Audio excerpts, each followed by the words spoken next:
Well, Mufasa the Lion King is another underwhelming cinematic experience that I had this month. I'm going to be honest here, I really wanted to like this one, but when it was all said and done, I came out of this movie frustrated, not with just the characters and the story, but also I was just flat out bored watching this throughout the entirety of it.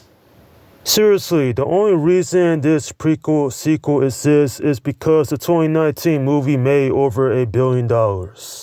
Honestly, in my opinion, I just didn't have any fun watching this. And I know there's a lot of people out there who had liked this movie. My sister personally thought it was very enjoyable. But for me, there are a lot of issues that kept it from being entertaining, such as the characterizations. Did we really need a film like this where Mufasa and Scar met? I don't care how they grew up together. That was never the appeal of Lion King to me. Or even the story at large, which I thought was mediocre. And as well, the musical numbers, which I thought was very subpar to say the least.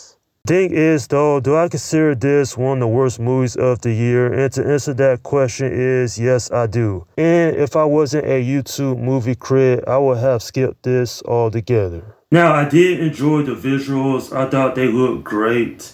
There are some interesting moments peppered throughout the story in terms of the visuals. And the voice cast actually did a good job as well. Now, granted, I had low expectations for this because the 2019 movie, I just didn't remember much from that.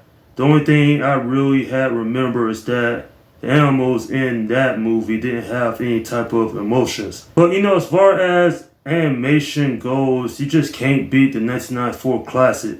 I grew up watching this film, I love it.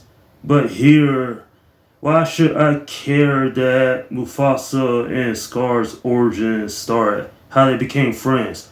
By the way, it was poorly done. Now, as far as the voice cast goes, I thought that Aaron Pierre, he did a good job with, voicing Mufasa. But it still doesn't compare to the late James Earl Jones. Like, his Mufasa was just iconic.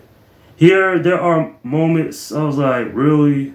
I'm not going to get into spoilers, but there was at times when I kind of wanted to check out and just, walk up out of the movie. I know some of you saying it can't be that bad, but as someone who has a lot of love for the 1994 film, then I just was flat out bored with this. And then there's Taka.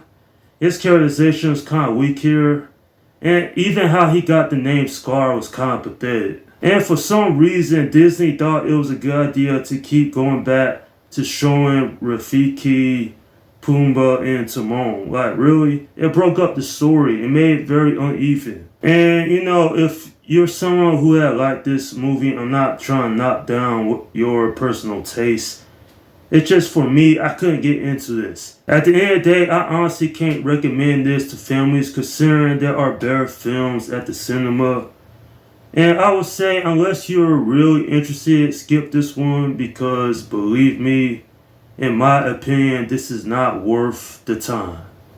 I'm giving this film a 4 out of 10. Yeah, even when the musical numbers had shown up, I was just feeling very underwhelmed. I think we all can agree that the soundtrack in the 1994 movie is far superior, but here it just feels very generic, at least to me it does. Anyway, to leave on this last note, I'm generally not invested to what else Disney has planned for this franchise in the future because this could have been so much better than what it actually turned out to be.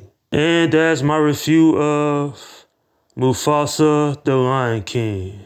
Okay, leave your comments down below in the section and let me know what you think about this movie. Alright, this is Slim Guy 172 saying, peace out.